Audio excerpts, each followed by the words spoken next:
Is your adult child giving you the silent treatment, withdrawing emotionally, or shutting down conversations? If you are feeling shut out, you're likely dealing with obviously emotional withdrawal, oftenly called stonewalling. And so some of you may be familiar with that term. It's a toxic communication style is what it is. And that will leave you feeling powerless, disconnected. And that's why I'm doing this video, because I want to help you explore why it happens, how to recognize it when it crosses the line, and practical steps to break through that silence and foster some healthier conversations in the future.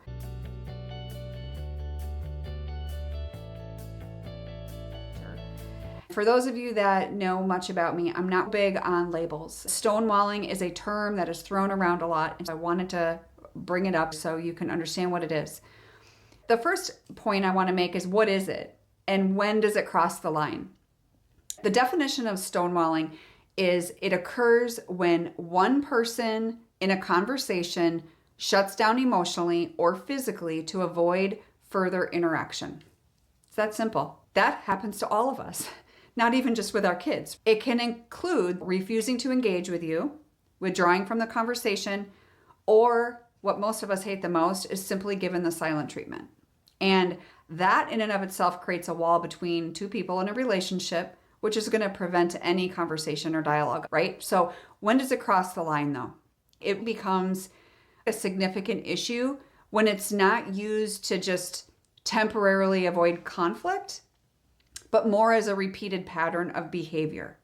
So when someone is consistently refusing to communicate, leaving this other person in the relationship, in this case, you, the mom, leaving you in emotional limbo, it can be a way to exert control or punish someone else, which over time obviously is going to damage trust, the emotional connection. So if that is what you are experiencing in your relationship with your son or daughter, that's kind of another name for it. Secondly, I want to talk about the emotional impact, because there are so many emotional effects of it, and I know many of you are dealing with it already.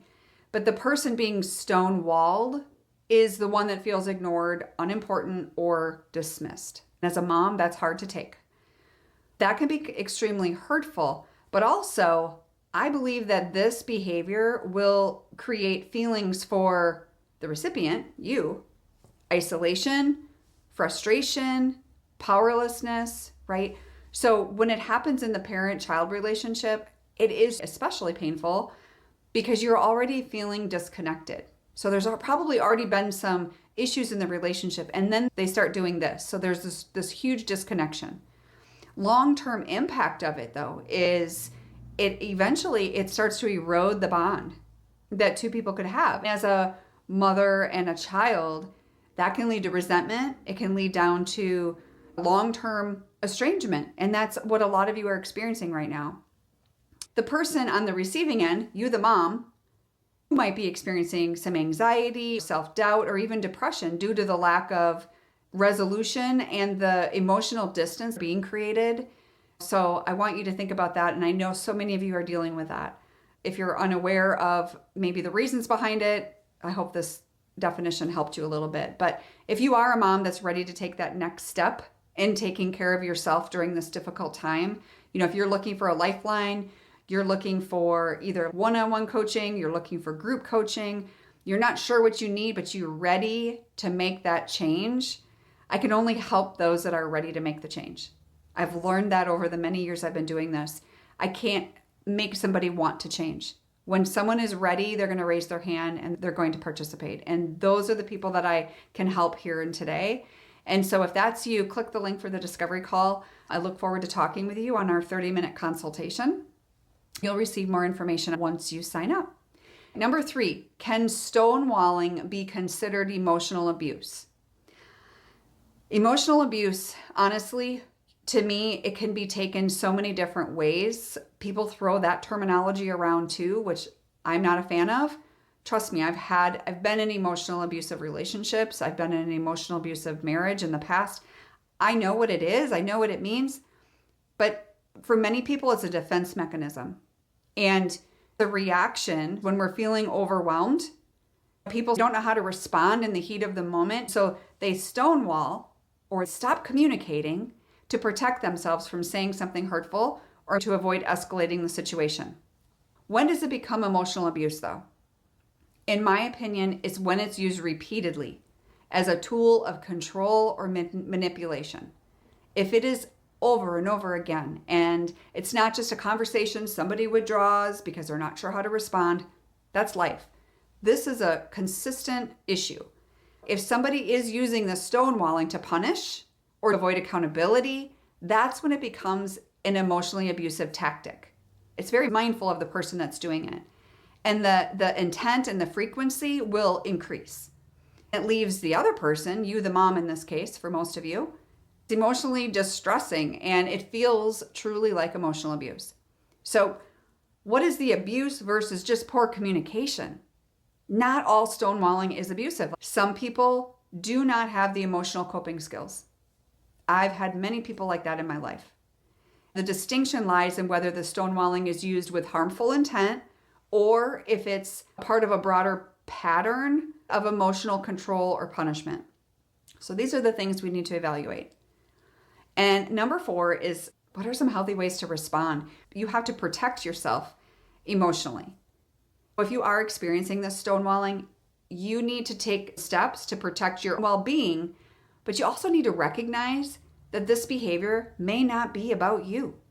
Even though you're getting it on the other end, it may not be about you, but it may be about your son or daughter or this other person's inability to cope with emotions. I see that so many times. We need to seek support. We need to have a tribe. We need to have a village. Just like anything else in life, you need to have people to help you manage the emotional fallout and help you see the forest through the trees. Some strategies for reopening communication if you're at a point where you are able to do that with your child. We want to approach it with empathy. We want to try to understand that, okay, are they overwhelmed? Are they struggling with their own issues, which a lot of your children are? That could be a lot of the issue here. But I want you to think about expressing your willingness to listen when they're ready to talk. For certain moms who are not willing to do that, I don't know what those relationships are going to look like in the future. We have to be willing. We have to be willing to hear when they're ready.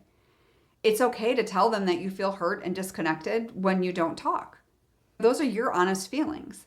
We also want to offer a clear invitation to continue this conversation when emotions have calmed. If these things raise their ugly head and they start stonewalling you, they emotionally cut you off, you can't force someone to engage before they're ready.